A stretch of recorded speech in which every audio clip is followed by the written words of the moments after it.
What's good, y'all? It's your boy Sean P. the Bluff guy. Hey! And we are back with another One Piece reaction.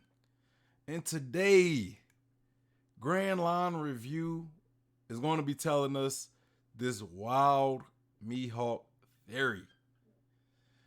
You know, the title of today's video is This Wild Mihawk Theory Makes Far Too Much Sense. Now, before we get into that, make sure you guys hit that like button, also subscribe, hit that bell for notifications, comment down below your thoughts, your opinions on whether you agree or disagree with anything that's said on the stream, be it from me or Grand Line Review. Let me know in the comments. Also, make sure you follow me on Twitch so you can catch me live and you can engage with me in real time. Let me know your thoughts while I am reacting to these things. Also, follow me on Instagram, Twitter, and Facebook if you want to engage with me, and join the Discord. Make sure you guys join the Discord. Come be a part of my community. That's where I'm usually most active at. If you want to send me stuff to react to, One Piece, if you send me One Piece content, I'll react to it on a One Piece reaction stream. If it's any other content, I'll react to it on like a chill stream or something. So make sure you send me content by joining the Discord. But all right, so we getting into some Mihawk. So I seen this theory. I'm like, bruh, I gotta react to it. You know, anytime I see a Mihawk theory, you gotta react to it. You know what I'm saying? That's just the nature of the beast right there. You gotta react to those Mihawk theories, especially me, that being my favorite character. So anytime I see somebody talk about Mihawk, I jump on it. So this wild Mihawk theory that makes far too much sense from Grand Line Review. I look, I don't know what we could potentially be talking about. Is it the eyes, right? Like where those eyes come from? Are those just a character design trait? Is it nothing more than a character design choice that Oda went with? You know, because we know Mihawk is based off of hawks, right? Like birds, hawks, eagles, these things. And if you ever see an eagle or a hawk, they have eyes similar to Mihawk. They have those big eyes with the yellow rings around it and everything. It's like 3-layered eyes. So maybe it's a character design with Mihawk. I don't know. Maybe there's something more to those eyes when it comes to Mihawk. Me personally, I think it's more. You know, I've stated some of my theories on Mihawk. I personally think those eyes, because we know that Mihawk is based off of eagles and hawks, right? Like birds. If you guys know anything about animals and y'all know, like, you guys like do like fun facts with animals, and you guys know about eagles and hawks and those type of birds, like the birds of prey, they tend to have some of the best vision in the animal kingdom. They have some of the best vision in the animal kingdom. They could see like a mouse running through a field of grass from like a distance. You know, like they could see it very well. And so to me that just shows like maybe Mihawk has a high degree of observation hockey. You know what I'm saying? Like that. This is one of my theories about Mihawk. Maybe he has an awakening, like observation awakening, that's only specific to people with those eyes, which could also relate to Eam, because we know Eam has those eyes as well. Maybe people like Eam and Mihawk with those eyes have like a higher level of, or maybe a special ability when it comes to observation hockey. You know what I mean? So that's one of my Mihawk theories. That's one thing I've been meaning to put like a theory out about that, but I'm not much of a theorist, so I don't do theory videos. So that's like, I don't really know how to put them together like a lot of the great YouTube theorists, One Piece theorists on YouTube. But that's definitely one of my theories, that Mihawk has a special awakening when it comes to observation hockey that's only specific to people of his lineage. You know what I'm saying? Which kind of bleeds into another theory that I have on Mihawk that could potentially be what Grand Line Review talk about, and that's Mihawk's lineage. You know, maybe he comes from a special lineage. We know he has those eyes. We also see Eam with those eyes, right? Maybe Mihawk is a descendant of Eam. I don't know. You know, maybe they come from the same lineage. You know, I've done reactions to Threevil. He has a theory about Mihawk coming from a special lineage, a royal lineage. Go check that out. I forgot what the title of the video is, but y'all make sure y'all go check that out. Well, all right, so let's get into this video from Grand Line. Y'all know I'm always hyped to talk about Mihawk, so let's get into it.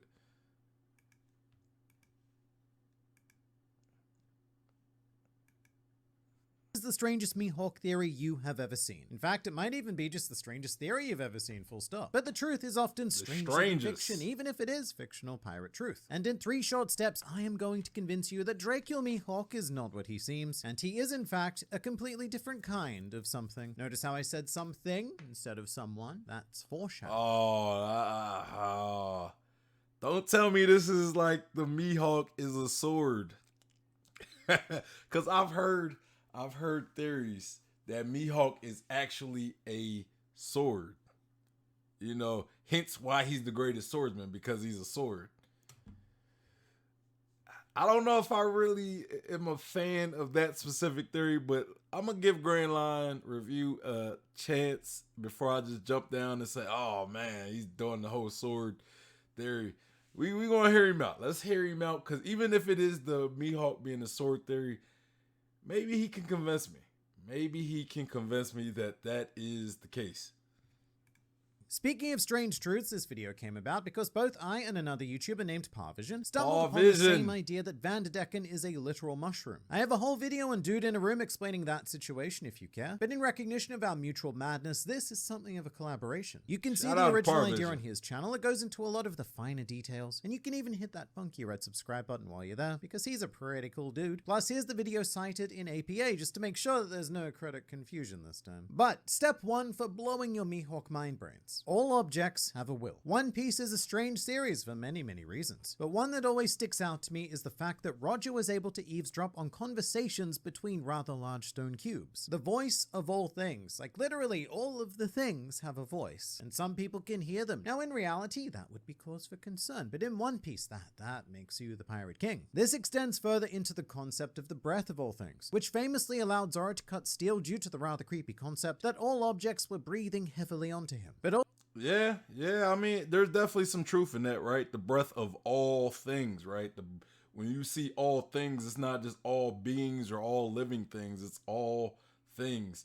And we seen Zoro was able to sense a rock falling, right? And this was really before the whole observation hockey reveal and everything. So he was able to sense something that's not living, you know, and dodged. I think he dodged it, or maybe he hit his sword with it. Maybe like sliced it. I don't really remember. Also, many objects have unique personalities. Eiichiro Oda loves personification and has given personalities to a wide range of items, including Luffy's straw hat, Kaido's club, and even Yamato's side boob. Granted, these are mostly for comical effect. Or are they? Well, yes, obviously, but things can be both funny and relevant at the same time. It's like the entire premise of my channel, I hope. For example, Oda's personified Wado Ichimonji takes on the appearance of a young Shimotsuki Kozaburo, the man who crafted both it and Enma. Now, we currently have yet to see Enma personified. Or have we? Look, maybe. One of the big mysteries remaining after the end of Onigashima was the Grim Reaper encountered by Zoro. Now, the popular train of thought at the moment is either 1, Zoro would be trippin', or 2, that this is the spirit, will, or personification. I heard another theory on that. I can't give the person credit because I forgot who exactly said this. But they said that the Grim Reaper that we seen, right, was a Clobotoman, right? We know about Clobotoman, right? We seen the Going Mary's Clobotoman back in Skypiea. So we know that ships they create souls, right? Like they, after being with their crew for a while, especially if their crew takes good care of them, their soul manifests into a Clobotoman, right? And the theory that I heard that the Grim Reaper that we seen was actually a Clobotoman of Pluton, because we also learned that Pluton is under Wano. If that's the case, and we know that Pluton is a ship, you know, I mean, there's the mole theory and everything, and I personally believe that those theories can be right while Pluton still being a ship, right? Like Pluton could still be a ship, and the mole theory could still be right, or the digging theory, you know. So we also know that Pluton can destroy islands. So Pluton is a very destructive ship that probably killed, or is capable of killing, many people. It's capable of death to a high degree, right? If you could destroy an island, you could kill off so many people. So if Pluton's Clobotoman is like a Grim Reaper, you know, Grim Reaper is like the Shinigami. It's like when people die, it pretty much takes people from the living world to death, right? So if Pluton is a ship that destroys islands and has killed many people, it's, you know, it's kind of like a Grim Reaper. It's a death bringer, right? It brings death to a high level, kind of like a Grim Reaper or a Shinigami or something. So it kind of makes sense that that could potentially be the Clobotoman of Pluton. I like that. I like that out there. I kind of like that theory. I low key like that theory. Of Enma manifesting. And Parvision in his video mentions that this thought is starting to taste a bit like bleach, which, you know, isn't great because that's a substance that humans should not ingest. But this leads nicely into step 2 of our 3 parts. Hey, hold on. The bleach disrespect, no. Don't be disrespecting bleach, man. Bleach is one of the greats. It's one of the original, what did they call it? One of the original 3, the big three. Part master plan to ruin your mind brain. But first, I have a dog. And I wanted to make my dog a very flamboyant Scottish lord. A very unique problem, I'll admit. But the sponsor of this video, Established Titles, has just the right solution. It's a project based on a historic Scottish custom whereby landowners are referred to as lords, lairds, or ladies in English. And you can officially change your name at Friday sales and get an additional... I'm gonna go be Lord Vader. That's what I'm gonna go buy and be Lord Vader. But let's skip that because, you know, I ain't getting paid for that. So, you know, I'm sorry. And get an additional 10% off sorry, using Grand Line, I can't. And help support the channel. So do that thing, but for now it's back to you. Me. But this leads nicely into step 2 of our 3-part master plan to ruin your mind brain, which is objects can come to life. Putting Enma aside for a second, this bold statement is actually old news. Scientists like Vegapunk or hungry hag sorcerers like Big Mom have been finding ways to imbue objects with life since long before your father decided to imbue your mother with you. However, Parvision pointed out something that I'd completely forgotten about, which is like a whole new layer of this delicious theory lasagna. And it's a starfish. His name is Papug. Say hi to Papug, please. And in One Piece chapter number, this one, Papug explains his origins as having believed he was a human when he was a child. However, by the time he found out that Gaspy was a starfish, it was too late to change. Going on to state, the mind is a powerful thing. In this world, you can do anything you put your mind to. Papug then went on to walk the talk. But that's hard. That's hard to really compare a living thing such as a starfish, right? Like, a starfish is still alive. So, you know, like, it could be capable of a level of thought, right? Like, I don't really know if starfish think, but I think it's more capable of having a level of thinking than say a sword, because I think he's going in the direction of Mihawk being a sword. So to compare a living starfish to a sword, as far now, can a sword have a will? Yes, but does it think though? You know what I mean? Will it still does something having a will mean that it also thinks? You know what I mean? Because even some living things is questionable if they think, right? Like a living thing can have a will, but we don't know if it thinks, right? So a starfish, I don't know if a starfish actually have thoughts, but I think I think there's more of a chance of a starfish being able to think than a sword being able to think. You know, I don't know. I don't know.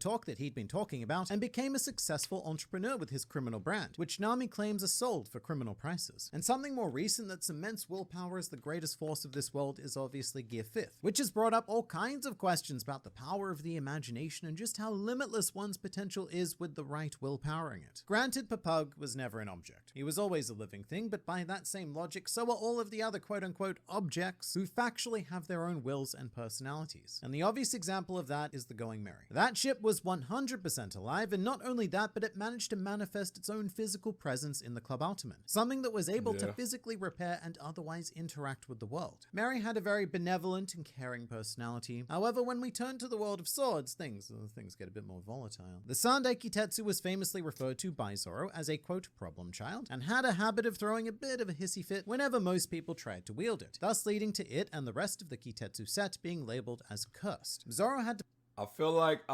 we're going into the idea that Yoru, cause I think I did see the video with Power Vision talking about Mihawk being a sword, and it possibly being Yoru's spirit, right? Like, but why not just name yourself after your sword if you're just the manifested soul of your sword? You know, like I don't see being the manifested soul of your sword a reason to rename yourself, unless Mihawk doesn't want people to know he's actually the soul of Yoru, right? So maybe he doesn't want people to know that, so he renamed himself Mihawk. Could be the case. To pass a very specific test for the Sandai Kitetsu to deem him worthy of using it for slice cutting. But that was nothing compared to Enma's test. Because that sword, that allegedly inanimate object, was ready to kill Zoro if he was unworthy. So my conclusion is that 1, swords are pricks, and 2, the greater the quality of the sword, the more intense the test to wield the sword. And right now in the series, there is no greater sword than Drakeo Mihawk's Yoru. Yoru is actually by far the most iconic. It's kind of making me think though, because one thing I'm kind of liking about this idea, one thing I am low key kind of liking about the Mihawk being a manifestation of Yoru is that it's really Yoru. Like let's say let's say Yoru is looking for a wielder, and yes, Mihawk you could say is the wielder, but in this case, Mihawk wouldn't be the wielder because he's just the manifestation of the sword, right? So Mihawk is looking for a wielder. Maybe he's seen Shanks as, like, maybe at one point Mihawk or Yoru seen Shanks as its second wielder, right? And so it was always trying to test Shanks to see if Shanks could be the one to wield Yoru, to be the one to wield it, right? Because these swords, they test out potential wielders, right? Maybe Shanks just couldn't beat Mihawk. Maybe Shanks just couldn't get up, like just prove that he should be the one to wield Yoru or wield Mihawk, right? So maybe Mihawk sees Zoro as its potential new wielder, and that's the reason why Mihawk is molding Zoro to beat him, so eventually he could be the one to wield Yoru. So, in summary of what I'm trying to say, maybe Yoru is going to be Zoro's final sword, and Mihawk is just testing Zoro in order for Yoru is testing Zoro in order to be the next inheritor of the blade, and he's testing it using Mihawk, the manifestation of Yoru. So I'm kind of like, the fact that he said, like, the fact that he brought up Enma testing Zoro, and these swords test their user, and we even see Zoro get tested by a previous sword. I want to say Shishui, when he found Shishui, and I want to say that was Shishui when he throws it in the sky and then puts his arm out, and that was like a test, you know, and Zoro passed it for being brave enough to allow this sword to potentially take his arm.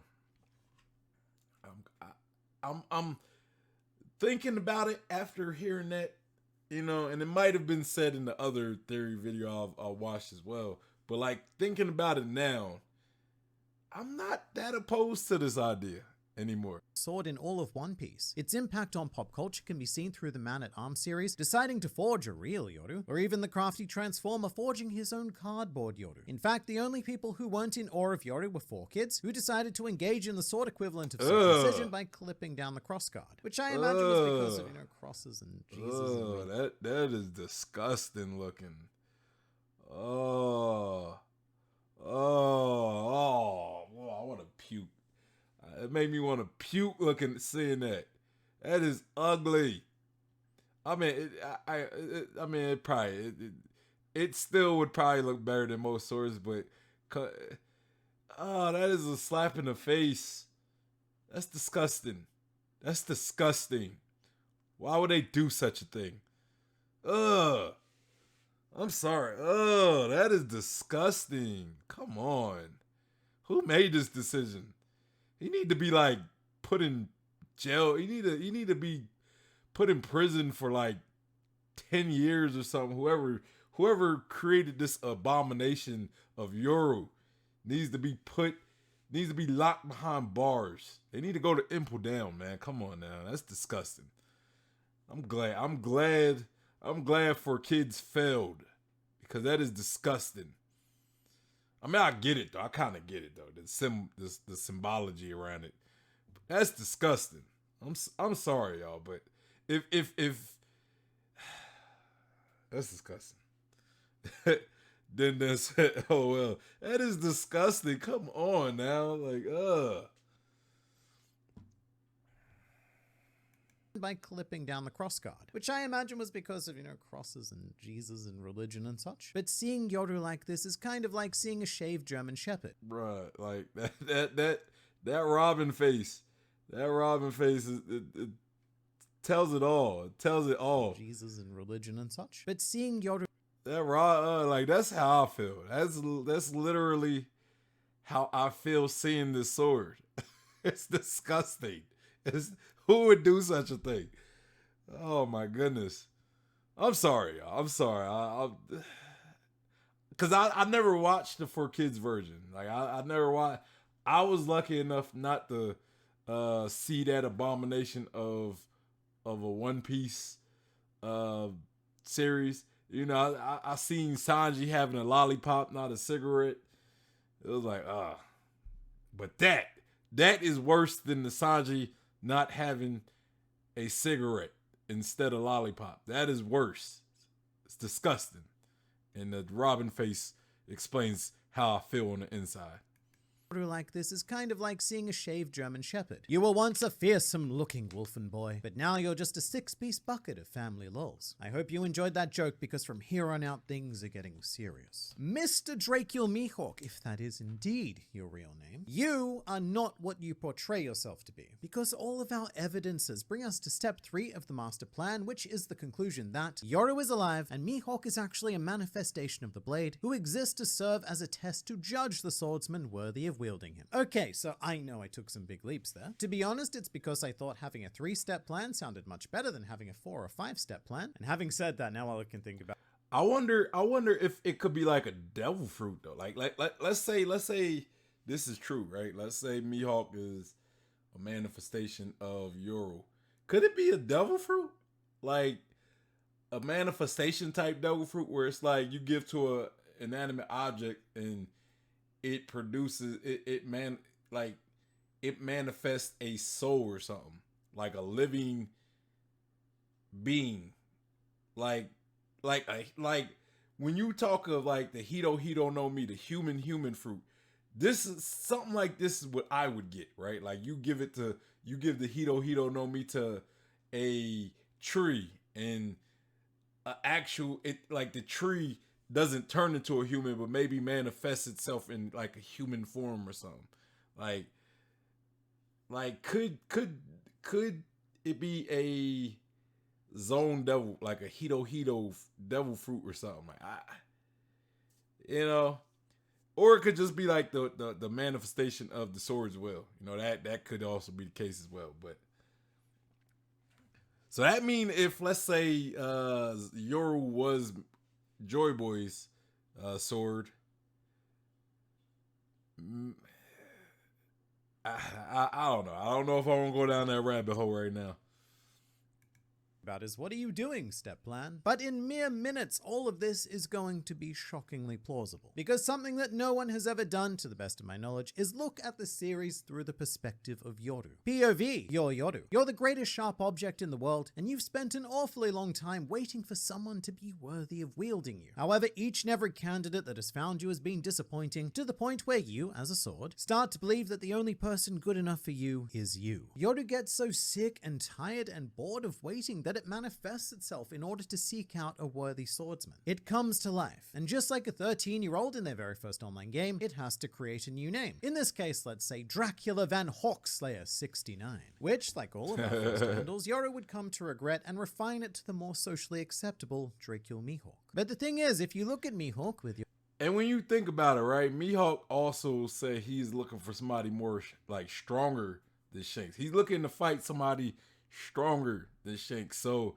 that could mean like to him, Shanks is probably he's probably the closest person to being worthy, right? Let's say if Yoru is like vetting these guys, like he's vetting, he's trying to find the next inheritor of the sword. So he's vetting these guys.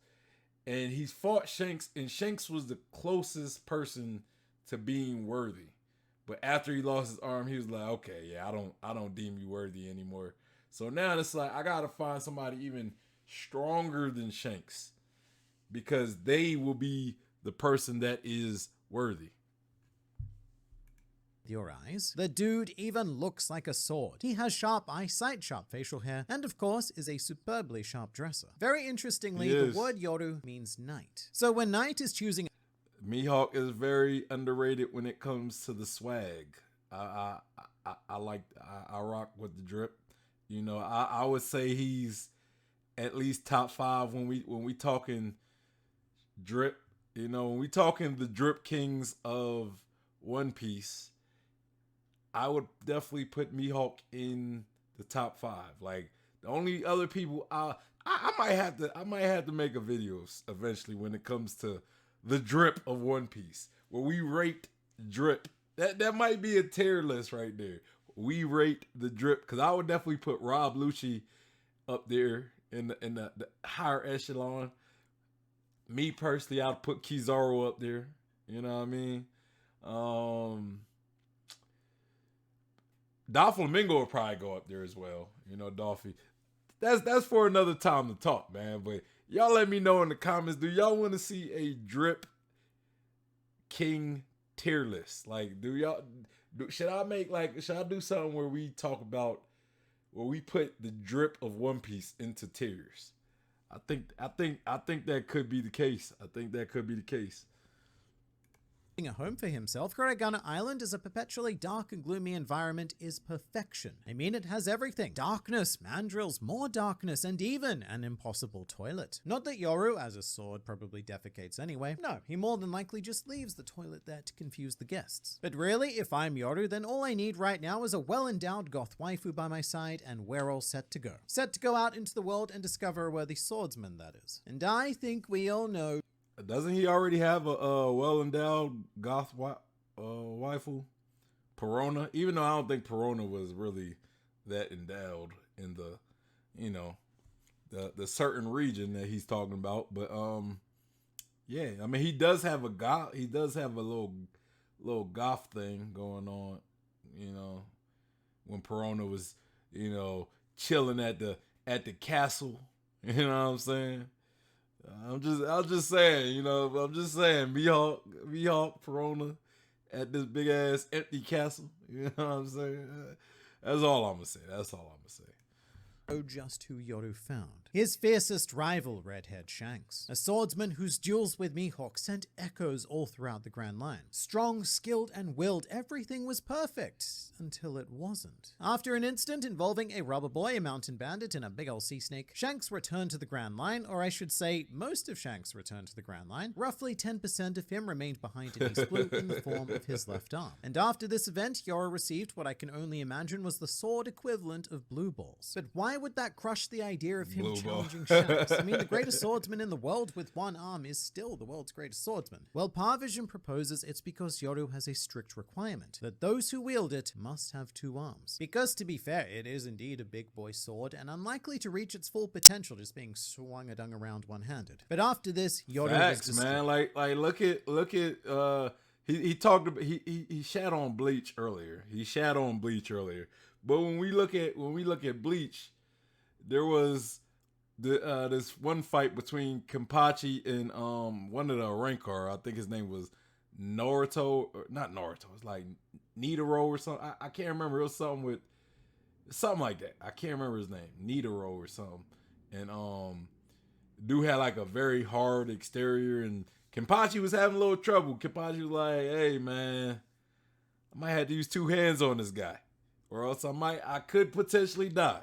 If I don't use two hands, I could get killed in this fight."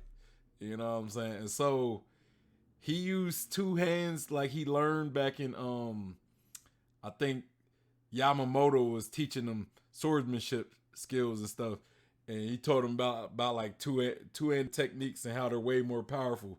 So, and then Kenpachi used two hands, and he pretty much won that fight.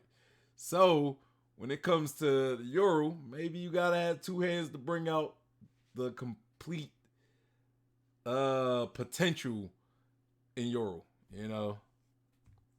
He lost all hope of ever finding someone capable of passing its merciless test, and so he took up a position as a warlord of the sea and retired to a quiet life tending to his cabbage farming. Those cabbages, by the way, according to One Piece world logic, probably have wills and personalities of their own. I mean, just think about it this way. We all assume that Mihawk lives this very loner lifestyle, but in reality, Kuragana Island is absolutely packed with objects to talk to. My question, if Mihawk, like the body Mihawk, the being that we see, if he is a manifestation of Yoru, why does he have to eat food? Like, we see him drink, he drinks wine. I think that's like his favorite. You know, Oda gives people like a favorite food, right? Like, Zoro's favorite food isn't food, it's sake, but Mihawk's favorite food, I think, is wine. I think that's what he prefers to consume over anything, right? Wine or something. But we also seen him eating cabbage. But it's like, why does he need to eat cabbage if he's just an embodiment of the sword's will? You know what I'm saying? That's something like only sentient thing. Unless he's like, yes, he is a living sentient body that needs food and stuff, but he was still manifested from the sword. But that really wouldn't be the same as like a Klabaterman or anything, you know what I mean? So it's just a little weird to me. You know, while an embodiment of a sword has to eat actual food and drink actual drinks. Monkeys, cabbages, toilet. Mihawk has an abundance of friends around every corner. And yet he still feels ever so empty because he's not fulfilling his true purpose as a sword. And so every now and then he ventures fruitlessly into the Grand Line, doing a slice here and a chop there, until on one fatesome day he encountered the future world's greatest swordsman. So Parvision now points to a series of great lines by Kozaburo. Bro, hey man, I got, hey, there's some entertainment little animations that he done put on here. I like that. I like that. Ippomatsu and even Zoro himself. Let's read what Kozaburo said in chapter 1033 together real quick. He says, "A great blade can see into you. It chooses only the swordsman who best suits it."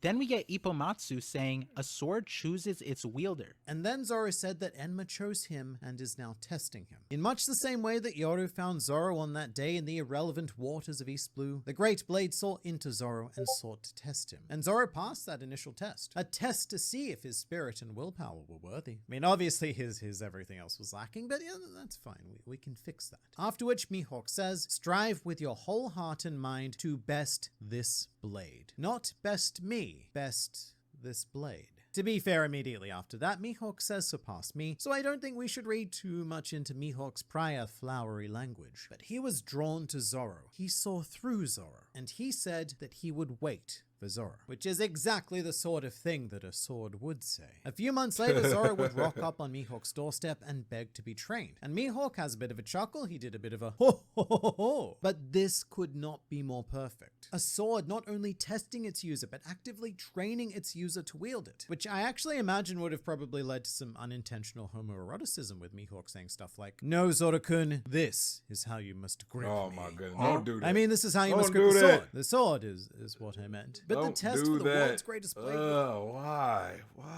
you gotta do that, man? Why you gotta do that?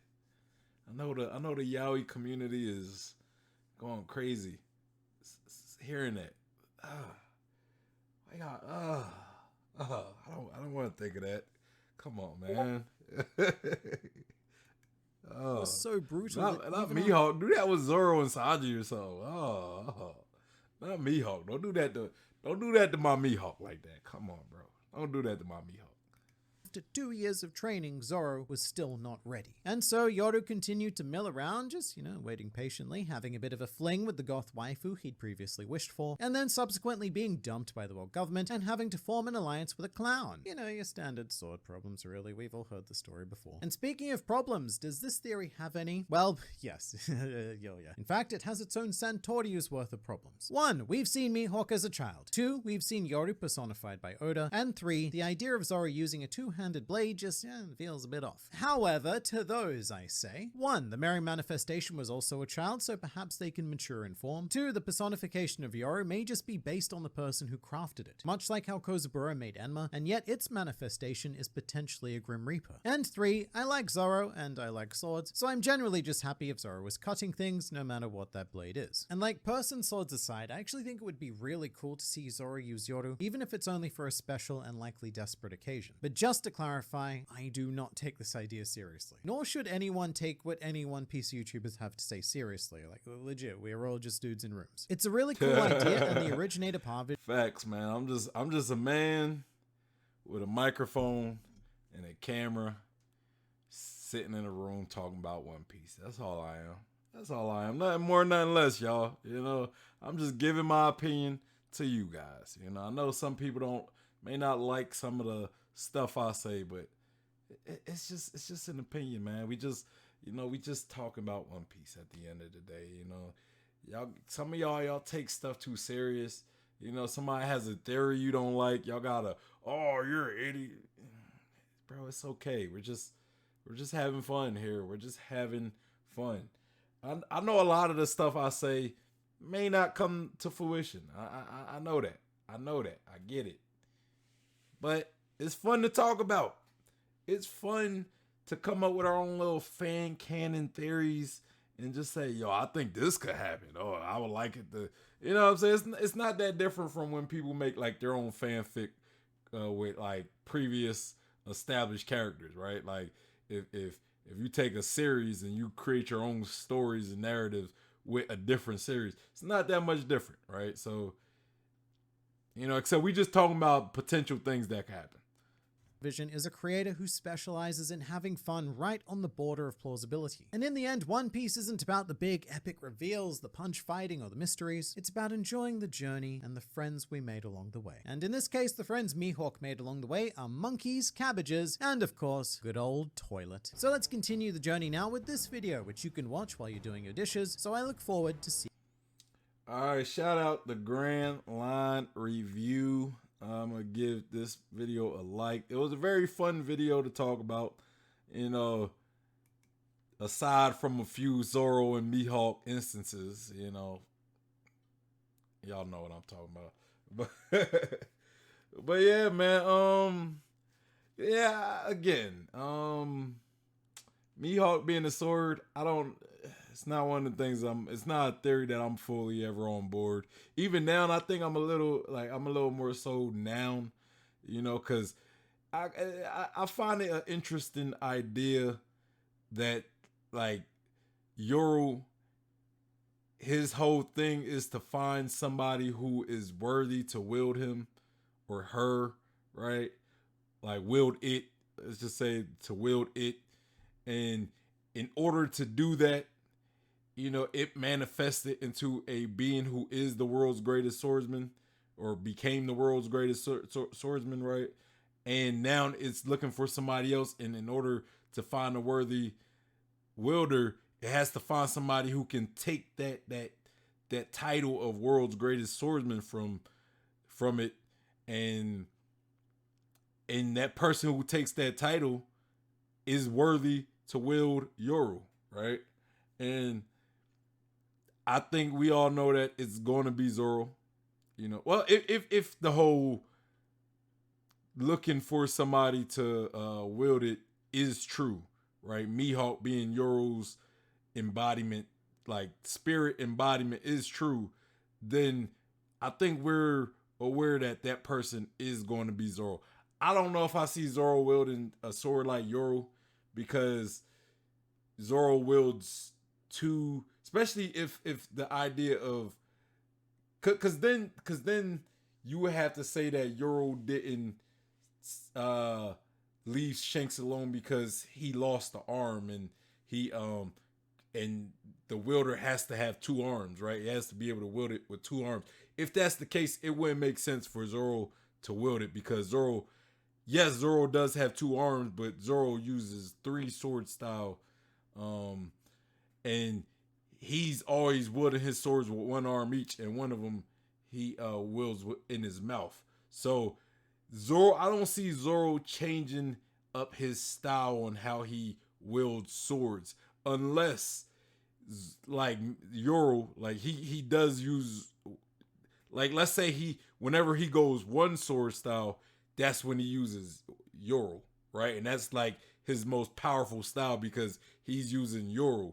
So, and when he uses his other swords, he used three sword style, and Yoro's just behind him.